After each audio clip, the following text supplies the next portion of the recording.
I want to talk a little bit about the group, the group from Lebanon that the Western world calls radical terrorists, called Hezbollah. Let's talk a little bit about Hezbollah and pretty much why Hezbollah is needed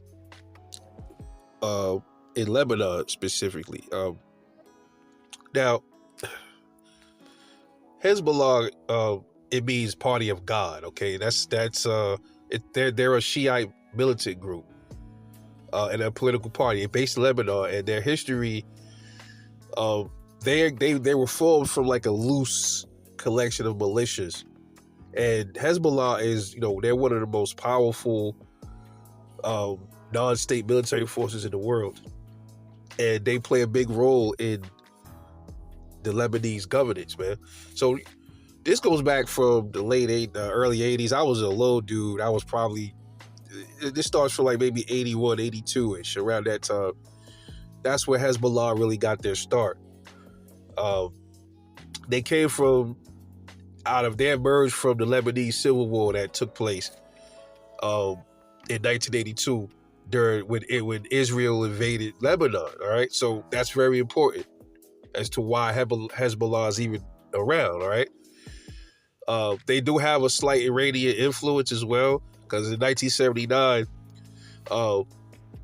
during the Iranian Revolution, the IRGC, they sent like 1,500 troops over there to Lebanon to organize a Shiite group. Okay, so Hezbollah pretty much has strong ties with Iran. That's why you see them getting involved in the war right now, because that's, Hezbollah is pretty much funded by Iran as well. Okay, so very important.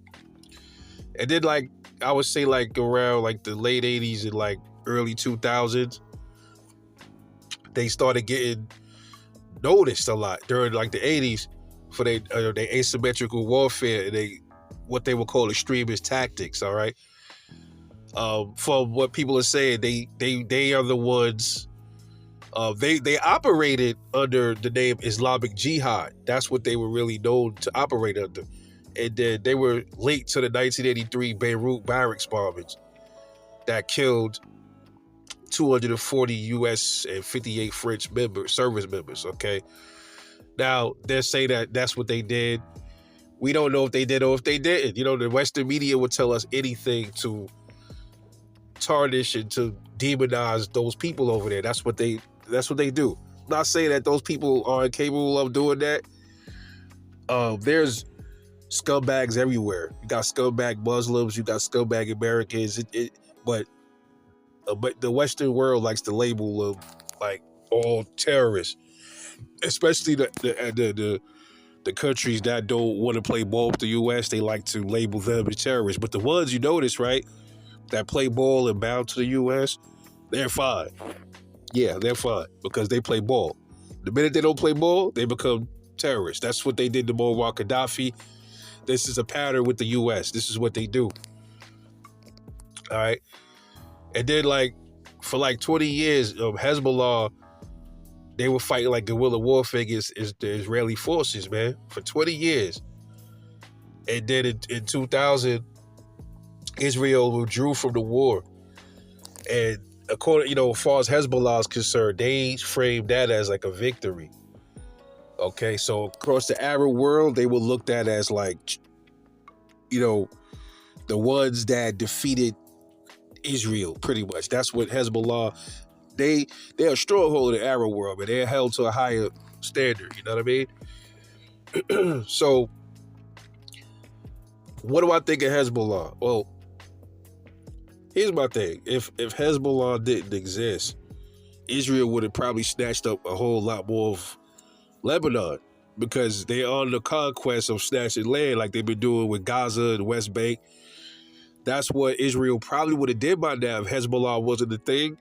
Hezbollah is pretty much almost like a vanguard, like they're there to repel Israel from snatching Lebanon. That's pretty much what Hezbollah is.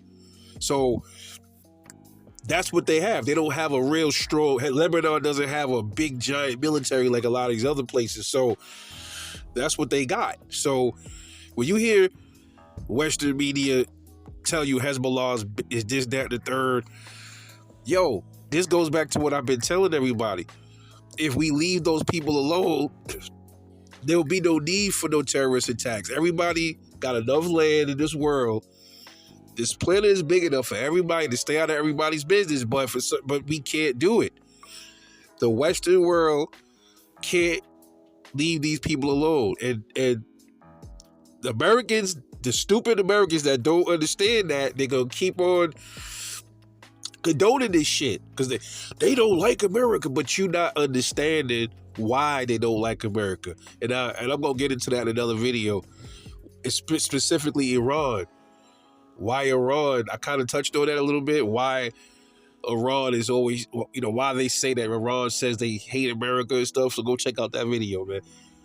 But I hope I gave you a little bit of backdrop to Hezbollah and what they are. They're pretty much, they will be the equivalent of a militia here, right?